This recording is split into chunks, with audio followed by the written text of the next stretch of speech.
I'll concede your point just for brevity, but What? Brevity? We don't do that around here. It's probably No. Citrus, or what is a Capital One Bowl? It used to be Citrus Bowl, right? oh my Capital God, One. dude, where have you been? I just like the real name. It hasn't been the Citrus Bowl since like, what, 2002? What was your highlight side dish from Thanksgiving? Oh gosh, Scotch. This is the Buck Around, the podcast devoted to all things Wisconsin Badger football from a fan perspective. Featuring your hosts, Richard Branch and Maxwell Brusky. And hello, everyone, and welcome back to the Buck Around. Welcome back to episode 307 of the Buck Around. I am one half of the Buck Around, Richard Branch, and I am joined yet again by my, you know what? I'm just going to say it even though it doesn't really apply, rejuvenated colleague, because it's not like you were on vacation. Maxwell Brusky. Max, how are you, sir? Welcome back. I don't think rejuvenated is that far off. No? The last 2 weeks have been kind of crazy. Oh, okay. You know, it's a lot of travel and late nights, and I don't want to complain or anything like that because I know there's people that listen that do a lot more traveling and stuff than I do. But yeah, I am rejuvenated because I got a little bit of time to just do the work, do this, you know, and kind of just be a little normal. Oh, Not be the road warrior. oh, good for you. Well, welcome back. You know, it was so nice of you to disappear for 2 weeks, to leave me on my own during the just about slowest time we could possibly have in Badger football. And actually leads me into questions sort of as we go into this, because I kind of feel like we're still in that. I don't even kind of, I definitely still feel like we're in that trough. I think so too. Do you feel like this is even more quiet than in this offseason feels different to me? Like last offseason, probably, you know, at this point we were still like, we're back and it's new and it's different, you know, Yeah. mindset. Yeah. But, you know, it's not like this is our first offseason. And I am just, it feels different than years past. I just don't know if that's the change in the schedule because things happened early, like, you know, signing day moving up, and then the portal stuff kind of being there and being all over the place and that sort of whole whirlwind. But this feels even more dead than usual. Like we were talking about, hey, what do we want to do? We got to get and do our, you know, like our roster depth and all those things. And it's like, no, Right. we didn't do those yet. Like we got another No. week at least until No. we get to that. Is there something Well, else to it? I don't think so. I think it's I think if the schedules changed with signing day and all that, maybe, but that would all be done by now anyway. Yeah, but I mean, it's yeah, you're right. I it, don't know. and at least in our corner of the college football world, the Badgers start pretty late generally Yeah. for Well, spring. I don't know who's northern playing right. schools, Yeah, right? well, and out of the northern schools, I think Michigan's halfway done by now, isn't it? I think they already they've started, already yeah. started. I know that. So I was gonna say when you were when you were talking about that, what would the gauge be? I don't follow Brady Collins, but are we getting a lot of Brady Collins tweets? I feel like we are. Like I don't feel like that pace has changed at all. No, I mean, like that stuff is still there. Yeah. And, you know, last winter, obviously there was a newness to it. But Right. I just feel in general, like, what did we do to fill late February? Like I was looking at shows and it's like recruiting was a little later. I think part of it honestly was Really? because signing day was February. Yeah. I think it kind of pushed a lot of things back a little bit. Like we had a little more time. Part of it was, you know, our December and January was look back, right? Like we did two or three shows that were let's wrap up 2023. And now it's like signing day and portal hits. And it's like you almost don't have that opportunity to look back as much as we did. And then on top of it, then you had signing day, you know, in February, and then you had 2 weeks where you could kind of do that stuff. Whereas now that's done in December amidst all the other stuff. I just think it's again, the thing that the coaches are complaining about, which is that December is getting crazy. Like maybe it's not crazy for us. I mean, we can handle it, but it definitely does change our calendar of what we do because it does feel much slower. Like I don't remember us in the past saying like, well, we're not going to record next week because there isn't, you're away. But even if you weren't away, I was kind of like, did we need a show last week? I don't think we did. I mean, Andy and I touched on the topics of the day 2 weeks ago. Yeah. And I didn't feel like there was really anything for us to do that wasn't like a waste of listeners' time, for lack of a better. Like, we don't have a pressing, like we always say, we only record if there's something to talk about. And there was nothing to talk about. It just feels weird to be, we were off the week before Andy and off the week after Andy was on. So like in the last month, we've only recorded 2 shows. And I don't feel like we're behind. I don't feel that way either. I don't know. I think there's some element of adjustment too, just with the change in signing day and transfer portal and all that. I mean, there is a period of adjustment, but if there's nothing to talk about in our program, then there's nothing to talk about. All right. So, but what you're saying is like my feeling on it, you kind of feel the same thing. That was kind of what I was after. I do. Yeah. I do. And I just, back before, I do remember it being having more content or doing more. I don't feel like we need to do anything like that. So I think there's nothing to talk about, and we can only do, what would we have done? Like the future roster projection, or like the well, that's still in the couple pipe. years out. Yeah, that's what I mean. We're still going to do that. Yeah. No. A lot of that was more summer. It's just I don't feel like. I guess what I was sort of saying is I don't feel like there's anything that we covered in the past that we haven't covered now. I mean, Yeah, I'd be I curious agree. if a listener agrees or not. But Yeah. anyways, that was what a humdinger of an intro to the show Yeah, for everybody. How But- boring is it right now? That's basically what we're saying. All right, but let's get to something real. There are some things that we could talk about, and we haven't really touched 2025 recruiting at all to this point, just because they're like, we'll let that come. But the Badgers got 2 in the last, since we recorded. They got the kid Petaway, Torrin Petaway, who out of Sun Prairie or Middleton or something like that. Middleton, yeah. And then this guy, I don't know how you say his last name. He's from Nigeria. He's an interesting I'd story. say Lateju. Yeah. Yeah, who goes to school in New Jersey. Latiju. Yeah, I don't know. Yeah, Latiju could be. I don't know. Mhm. But did you have any takeaways on these guys at all, on the commitments? I guess a little bit, because they're both 6'5". Okay. Yeah, I don't know if it's like more Isaiah Green Mays or something else. Yeah. I mean, does it reflect any kind of a different approach, or I don't know, because they're both relatively new to football. Yeah, that was what I noticed too. They're not heavily recruited kind of guys. I mean, I think they, eventually would have been. I don't know if they would have gotten to the, the huge offer sheets, but probably in the Big Ten and around in that area of interest or rating. But I don't know. I think there's a lot of reloading going on, or not reloading, rebuilding on defense. Mm-hmm. And how many players in the past would they have had that were comparable to these guys from a body shape? I mean, Isaiah Green May is probably like the only one, right? I mean, they've gotten longer outside linebackers, but not crazy. How many of them have ever stood out though? I mean, Green May was a spring all-star. Well, he once or moved twice. around. You He know was a what I guy. mean? Yeah, it's very different. But I don't know how many of them have worked out. Not a ton. I mean, usually their linebackers are what, 6'3", the ones that hit on the outside. But no, your point's taken. Yeah, the only thing I thought was interesting, the one thing you touched on, is that they were both basically new to football. It just told me, don't think about them for a couple of years. Like, if they make it to signing day, I'll look for them as redshirt sophomores. They have that. They both, to me, have that look of like raw athletic specimens. Yeah. Especially once they get into the weight program and stuff like that. I don't know. Do they have Leon Jacobs potential? I don't know about that, but I mean, but Leon Jacobs is a great example of a guy who, he floated.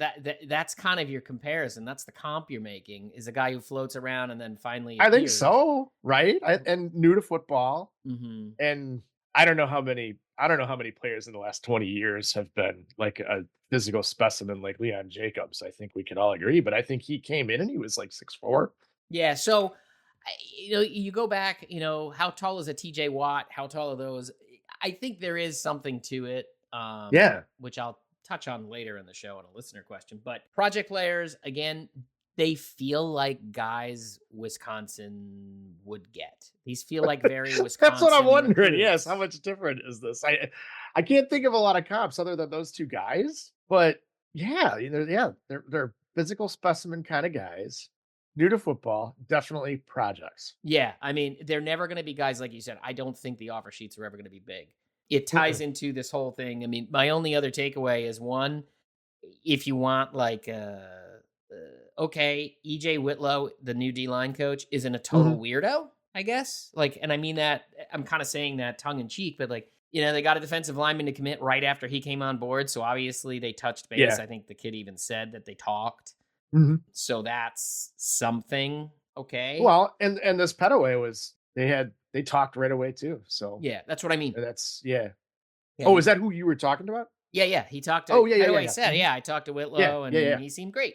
So, okay, there. Larger picture. I mean, people are very excited that they have the 8th ranked class in the country, but this right now is a very Wisconsin class. This feels like very Wisconsin. You're looking at mid to high 20s, I think is where it finishes right now. Yeah. I take nothing else from it than that. They're sort of holding out for their bigger fish. They've had the misses in state, obviously, but yeah, I think if they didn't have those quote misses, I don't really consider them misses that much, but I mean, fine. If you want to, I'm not going to argue about it. If they had those, so what would they have then? Like the number 3 class in the country? They'd be up. Yeah. And I'm sure that would hold up over the cycle. Do you remember, like, same thing with basketball too? I remember at one point, in terms of like when a cycle is finalized, I remember at one point I can't remember what year it was. I think it was, oh gosh, 2013 or 2014, and I can't remember who the players were, but they had the number 1 class in the country with like two kids that were both 4-stars, but like, really, you don't think Duke or Kentucky is going to catch them? Right. Well, I mean, right now their average class ranking is just 2 points below what it finished last year. So yeah, take that for what it is. The other big piece, just because it was amusing that it came up after rumors of his death, was Barry Alvarez. His death. Yeah, I know reports of my demise have been greatly exaggerated. Yeah, he even said that. He got on the radio and just started talking about college football and NIL. And I thought it was interesting because he was another guy. I grabbed a big long quote out of Badger Extra, which they took from the show. Mm-hmm. And he said, quote, "It is out of control and unsustainable. The paying of the players, it's supposed to be illegal for coaches to use cash to endorse or to encourage players or recruit players. But that's exactly what's happening. And I just read the other day, a coach said, one of the coaches that resigned, it's just got to be too much. I'm trying to raise money for a kid who hasn't played yet. He's going to make more money than me." I love that line. I know, me too. It's just out of control, unsustainable. It's going to screw up college football. There's a lot more, but you know what? Maybe we don't need it. Were you surprised? I mean, I wasn't surprised that Barry Alvarez had an opinion to share, because if there's a microphone around, Barry Alvarez will share one. On that note, no. Especially since there was somebody saying he was dead. No, man, I ain't dead. Far from it, in fact. But what do you make of his comments or his feelings on this whole thing? Well, I agree with him. I think he represents like especially the coaches of his generation, and probably like not too long after that. To me, I agree with it. I don't think it's like old man yelling in a cloud. I think somebody could take that away, I guess. But I mean, I agree with him. Yeah, so he went on to say, do like a higher, basically split FBS. I mean, that was his thing. Yeah, if the teams are willing to pay, you could do that's that. a separate conversation, and I kind of like I do have a solution in mind, and it's one that other people are talking about too. And maybe it does wind up that way. I don't necessarily want to comment on that right now. Go down a rabbit hole. I mean, I'm not against it or anything like that. I just haven't thought it all the way through as to what the solution would be. I mean, and like I've consistently said, at least on this topic, is that it'll eventually settle itself out. the main part that I agree with him on is it's not sustainable. Well, yeah, I mean, It'll settle yeah. itself out, and that's the part that'll the fact that it isn't sustainable means it will settle out. It'll find its level. So I think, yeah, I mean, we talked about it, what, 3 shows ago? Mhm. Kind of like, it Well, just felt like there felt sort of until I faded away. well, we were talking about just it's all chaos. Yeah. But I don't, there is that, but I think the whole problem they have, which again, I mean, the concept of you're going to pay them, but you're not going to pay them directly and you're paying them through the third party, I think is kind of the weird part. I guess that's what he's getting at. I mean, the concept of NIL and having collectives it's very bizarre. It's like, It's very bizarre. we're going to pay Well, these guys. it's a workaround. It's a Yes, workaround. It's a work. I don't mean to cut you off, but it's a workaround in the oh so typical era that we live in, where we're gonna do this, but we're not gonna do it. I mean, if we're gonna do it on a de facto basis, Mhm. but it's not gonna look like that. So nobody can say that we're Yeah, I mean, directly. You know what I mean? It's not, and I don't mean it as a subterfuge. I mean it as a workaround, and I mean it as it looks, it's a little bit better from a PR perspective, but it's also completely ad hoc. Like, this is the best thing they could come up with right now. yeah. And I don't want to hear this stuff about, like, well, Congress needs to intervene and put on this stuff. Yeah, I don't think you want that. Okay, but the point is that it's ad hoc too. Yeah. So it's the best thing that they've been able to come with, or what they've been able to come with and implement right now. Yeah, I mean, I think it's very weird that you can go buy the Varsity Collective beer to Mhm. support. Oh God, I forgot about that. Yeah, that came out this week. So Has hey, anybody tasted that yet? well, no, it's not out yet, Okay. so it's coming. But I There's think a- it's I very interesting that it's they're gonna have to figure something out. But yeah, so I don't disagree, but I do think bigger picture. I know a lot of people were getting a little cynical about the coaches who were leaving. Like the guy at Boston College went to the NFL, and some people were like, well, that was just because he wasn't getting the contract he wanted. But I do think that there is a larger picture, like Saban leaving. And I think it was just, I'm not ready. I'm 72 years old, and I don't feel like figuring out how to adjust to this. So there is definitely a change in the skill set, a change in what you have to do. Nothing new that we said before.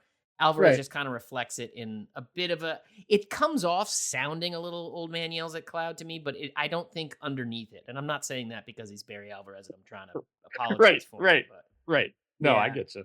As a brief aside, I can't believe you called the defensive coordinator some dude from Boston College who took an NFL job. well, I don't care. You think I forgot he went to the Packers. Yeah.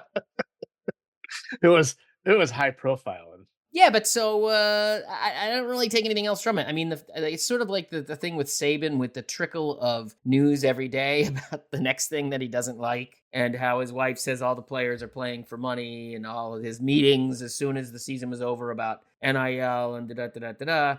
It's just guys who don't feel like riding out the change. And that, okay, it's chaotic. It does Yeah. have to change, but that's going to be the reality until they figure it out. I don't have anything else to add to it. But except it is kind of funny though. If you're like, for both Alvarez and Saban, they're in a situation where they clearly must have more freedom to talk now. well, because they're I think. retired.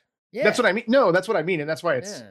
I don't know. I think it's kind of cool to at least see, the less F's given as time goes on from the both of them. I'm more interested in Saban's comments just because he's much closer to the game, right? Yeah, for sure, for Um, sure. Than Alvarez. Yeah, but- he makes that point even more Yeah, for me. I'm with Mhm. you. All right, so we're very short, but we are going to get to one listener question before we leave, one we've had sitting in the bank that I've wanted to talk about for a while, but I wanted to have a little time to have the space to sort of work through it. Our old friend Matthew reached out a couple weeks ago and had this question for us. Do you guys feel, or do you guys have a feel for what Fickell's endgame is for the defense yet? A lot of assumptions were rightfully made about the 3-3-5 from his Cincinnati days. However, the outside linebacker room was and is older, yet he still brought in edge transfers and freshmen. Are we still thinking this heads to a base 3-3-5, or are we thinking they stay in the hybrid 2-4-5 with some dollar that we saw a lot of this year? Lastly, do you have a preference? I don't have a preference. Me neither. Just be good. I don't I don't really care. And as long as it's not something, that becomes the equivalent of Iowa's offense because it's so lame that you have difficulty recruiting to it. Yeah. I don't think that's ever going to be an issue. And even this year, the defense wasn't, this is still pretty good, for the most part. It was okay. Yeah, numbers wise, it's just such a step down. But as long as whatever they do to get back to that level, I couldn't care less. I mean, and I'm only saying that as a fan. I mean, I'm not, if I had some more intellectual commitment to football design or something like that, I might have a preference. And there might have been a time in my life when I might have fancied myself that way, but like that time's long past. Okay. so so I don't have a preference. What I would say though is I think that 245 with dollar thing, I think that's probably what they want to do. Do you? Yeah, I would think. It's just that in a first year with a transition, we talked about it in 2012 to 2013, like how there's only so much you can do with the bodies that you have Right. with a complete redesign. Yeah. No, so this definitely felt a lot like the defense this year felt a lot like 2013. I agree 100%. I will go, let me think. I'll go backwards. Like you, I have no preference at all. I think the defense but there's a reason for that. And I don't think it actually matters. And the reason I say that is they clearly, I still stand by it, they thought they had personnel that were much better adapted to what they were going to run than they did. I mean, they made that miscalculation. Whoever you want to put that on, Fickle, Tressel, whatever. I agree with you, and I agree that it was a miscalculation. I agree. If anybody disagrees, I'd like to hear that, but I think you're right. Because I think they thought they were going to be sitting in that dollar half the time. Mm-hmm. I really do. And early on in the year, they were sitting with just go straight off an odd man front. They were in that close to half the time, and then it just slowly disappeared as the season went on because that's what kept getting gashed. And then they'd switch to it drive by drive almost. Mm-hmm. And that's where it would just get pulled apart. I do believe that is the end game because the transfer portal, which Matthew talked about, this year was really, really, really focused on the defense. Last year's transfer portal was basically, and I think I mentioned it on the show before, it was about reloading and retooling the offense and changing the offense because you were making a wholesale scheme shift. This year, there was a realization that they made a miscalculation about the personnel they had on defense to do what they want to do. And they came in, and this is a wholesale reload. I mean, bringing in 3 inside linebackers, 2 on the outside tells you everything there because that defense couldn't do anything at linebacker. They'd love to bring in more guys on the defensive line, but as you've many times stated, they're not out there. So this defense in the end, I think, is going to more of an odd man front. And the way they want to do it, which ties back into your recruiting thing in the beginning, is they just need guys who have, what would be the term? I mean, it's like for lack of a better term, like their sphere of influence on the field is bigger. And it doesn't necessarily mean a guy is taller. The big thing, especially with these transfers, when you look at them, it's like they all have big, long arms.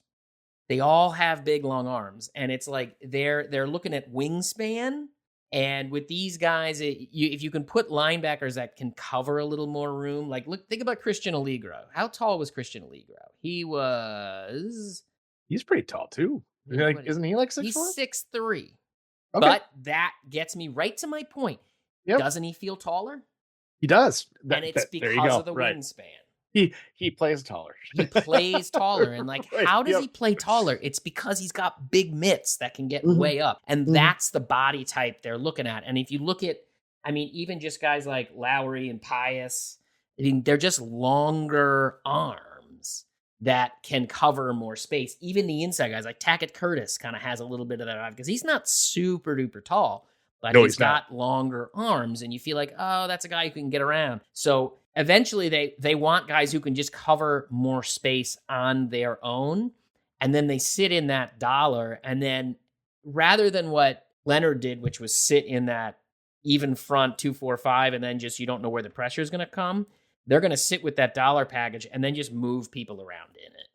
I think that's the end game. I still think longer term, it may not look radically different because they'll throw some even fronts into it, I think, Sure. with the same people. But I do believe that's where they're going. It's going to be a little more set base package that can do a lot of things, if that makes sense. So, yeah, and as you said, the two guys coming in this week, it's big, long bodies. I don't think anything there has changed in my calculation. Do you think, because one of the things too for the preference, do you have a preference? And I was generally no, and just be good. Do you think it matters in terms of who you're going to play? I don't know how much you can design that on a, program level. Because, especially with the divisions gone now, I don't know. The schedule is not going to be consistent from season to season. No. And with the way things turn over, you know what I mean? It's like, okay, fine. You're gonna play Iowa and Minnesota. You can plan around that. You can plan around Iowa, and I don't know how much their offense is gonna look. You know what I mean? But you can plan around that, and you can design a defense around that. Okay, but how many teams are similar to that? Not many, but I also think the Iowas are going to be the exception because, as you said, I don't think. No, I Iowa's think so gonna look too. Radically different. Yeah, I think so too. But I just wonder how much, if one of those schemes is superior for a given offense that you're playing, which I know there are, and I don't know, I'm not good enough now to match up like, oh, this one works well against this offense, blah blah blah, and they're going to be playing 5 teams that basically run the same offense. I just don't know how much you're going to have that from year to year to year nowadays. Yeah, and I don't think you can plan around it. I get what you're asking. Yeah. I think you just got to get good at what you do. That would be the next thing. So then I think the next step would be, I don't know if you could do it the same in football. I don't think you can, but one of the coolest things that I remember about learning about the way that the late Robert Montgomery Knight used to run his teams, that it really, like, the opponent didn't really matter so much. They might as well have had, blank faces and just numbers on the jersey. It doesn't matter. Like, we're going to do what we're going to do, and we're playing against ourselves every single time we play. You know what I mean? So if you have a defense that works like that, that's versatile enough to counter as many offenses as you're going to see in the best way. I mean, maybe that's if there is a preference, right? Like, have the most flexible one. And I don't know if the dollar stuff fits that mold as well as the 3-3-5 stuff does.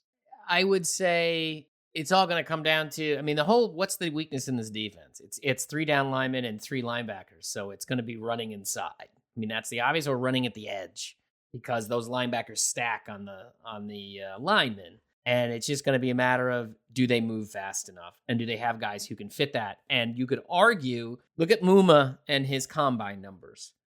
Yeah. Right? Isn't that astounding? Knowing what you saw, it's not astounding. But knowing it compared to every other linebacker, it's astounding. I didn't mean it as a knock. Like, he just always struck me as no. a really smart player who could find a way to get in a spot. Yeah. And that gets harder and harder to be a differentiator for you the more you move up that talent ladder, right? Yes. And so when they were asking him to cover more space and move, it wasn't happening. So you got to have bodies that can do that a little better. Can they get that? And that's going to be the question. Can they get it with the Pettaways and Letejus of the world? Like, can they do that with the diamonds in the rough, so to speak, if they're not hitting the home runs of the big ones? And that's where I think we come back to you. Does it really matter? It doesn't really matter. I don't think it does. I don't think it does. Well, also, I think in the end, and the thing about why I kind of don't care about scheme is, if you have good players, it's going to work. Like, I think this defense, I really still do believe, I think if Leonard hung around and coordinated the defense this past year, I don't know that it would have been that much better. They obviously wouldn't have had the growing pains of trying to throw the dollar out there. Yeah. As much as they did, but even after they kind of threw that one, threw that away for the most part, I think that the look of the defense when they were back into that 2-4-5 was going to be the same. Like, I don't think you were going to find an edge rusher in that defense last year if Jim Leonard is the coach. That was, the issues they had were the same. So I take that for what it is. So before we go, as you and I both said, we're not going to run longer than we need to. A couple of small housekeeping things. One, I promised before you went away like a month ago, I was like, oh, we're going to circle back to this in-state talent thing and look at the NFL. And I totally forgot to mention that I did that. And I went back, and Brandon was super nice and helped me pull every player who, was from the state of Wisconsin going back to like the mid or late 60s. I forget what it was. It was very cool to see that. And I thought that was pretty awesome. Yeah. And you look at the numbers and you sort of chart it out and you go, oh, how interesting. The number of players from the state of Wisconsin has gone up by, I don't know what it was, 50% since the 60s on average, right? New players entering the league. And you're like, oh, wow, there's a trend there. And then you realize, oh, wait, the number of teams in the NFL has gone up by 50%. Right. So this was kind of a long way to say we didn't forget about that, but there's nothing to it. Like literally the talent in the state of Wisconsin as judged by the National Football League has not increased. The number of players has, but so has the number of players in the league. So overall, yeah, they're drawn from the same pool. So I just wanted to mention that hadn't been forgotten. We hadn't tied up that loose end, but we didn't want to make a segment out of something that wasn't a worthwhile segment. Like, there's your summation. No, Wisconsin's producing honestly, same number of players. It'd only be worthwhile as a trip down memory lane. Yeah. It's Rocky Bleier. Yeah, and a lot of names I don't know. Number 2, as we mentioned at the top, probably next week. As you and I were saying before we hit the record button, it's Tuesday at lunchtime here. And our assumption is as soon as we publish the show, we're going to get a spring schedule and a roster and weight changes and all those fun things that we'd love to be doing right now, but we didn't get to do. But our assumption is next week we're going to probably be hitting full throttle on spring towards the end of the week. Hopefully give us some stuff, get us a chance to look at things. So look for that soon. Rosters, all that fun stuff, and we'll go from there. And then last but not least, working on that 4th down project about Luke Fickell. Probably pushing that to the summer, depending on the timing, or post-spring, I should say, based on timing of things. But we have some things in the hopper, so to speak. But yeah, anything else you want to touch on before we go? Not right now. Good, because not for football. There's nothing else we need to do. All right, I think on that note, Max, shall we say until the next time? I think so. All right. Until the next time, indeed. Bye-bye, everybody. Enjoy the conversation? Head on over to buckaroundpodcast.com to find all the ways to connect with the show, links to our Patreon page, and feeds for every major podcasting platform. We want to thank each and every one of our patrons. You make this podcast possible. This has been The Buck Around, Badger football analysis from a fan perspective.